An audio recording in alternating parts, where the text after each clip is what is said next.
This is Burnout Paradise for the Xbox 360, also available for the PlayStation 3, and this game is a blast. A game that makes you thankful you don't have to cover the insurance on these cars. I was a bit dubious when I picked up Burnout Paradise because I'm frequently not a fan of arcade-style racers.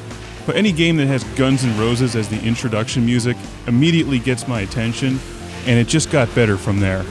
This is a terrific mixture of Test Drive Unlimited and Tokyo Extreme Racer, back from the old Sega Dreamcast, which was an arcade-style racing combat game.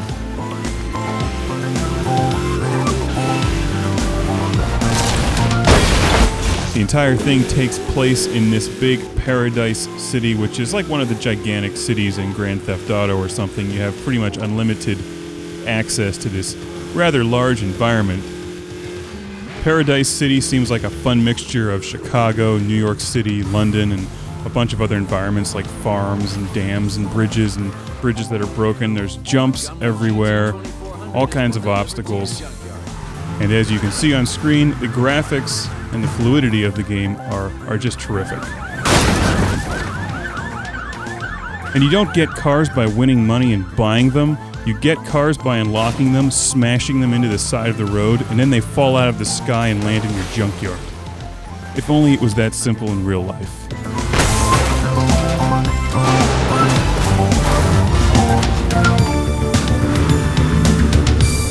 Survive the drive west to the Crystal Summit Observatory.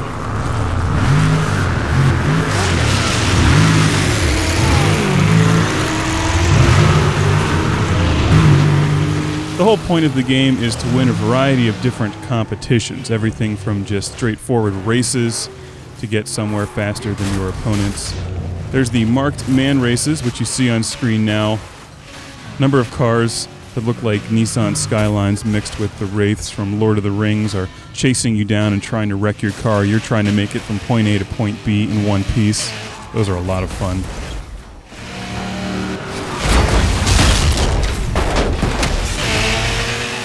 There's challenges where you have to smash as many enemy cars off the road or into other cars as possible. There's about 70 plus cars in the game that you can win and unlock. And there's a surprising variety of automobiles as well. They're all kind of modeled after real world cars, but there's no actual licenses in here. Some of them, like the SUVs, are tougher, more rugged cars that do better in the competitions where you're trying to smash other vehicles or survive the marked man races.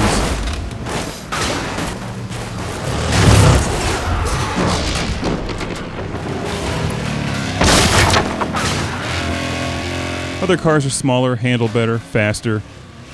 There's differences in how the your boost or turbo boost or whatever it's called is used in each of the vehicles.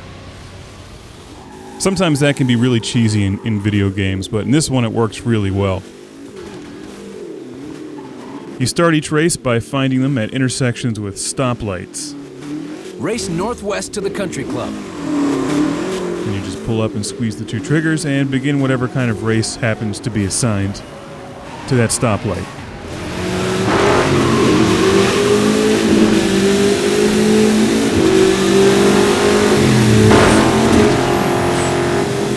I like this one. This is my car that reminded me of the Mach 5 from Speed Racer. I'm pretty sure it reminded the designers of that as well, seeing as how it came with a 5 on it. Or Trixie and Chim Chim in the trunk.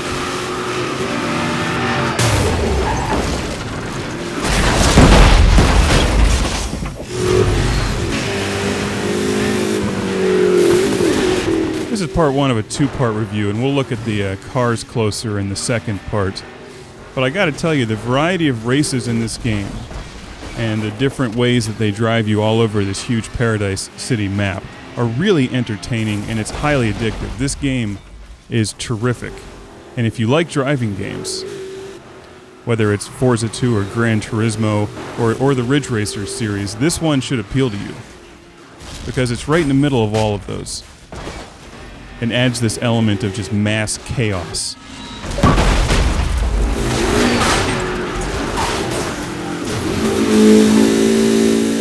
I found that winning the variety of races was fun, it was challenging, it was entertaining. You go up your different license levels. I made it up to an A-level license for this review, and I'll be reaching the higher level in the next review. Learning your way around the city is definitely essential in winning some of the higher level races. There's lots of shortcuts hidden all over the place that you can find and unlock. Or by unlock, I just mean smash down the fence blocking the shortcut. You are now a Class A driver. The sound design is very well done. You can always hear where cars are in relation to where you are, so which is quite important for those races where they're coming up from behind you to run you off the road.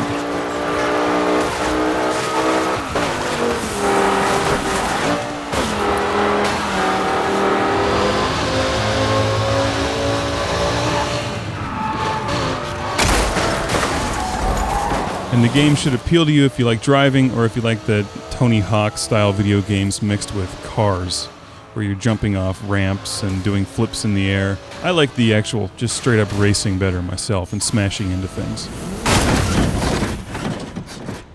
This game is a good time.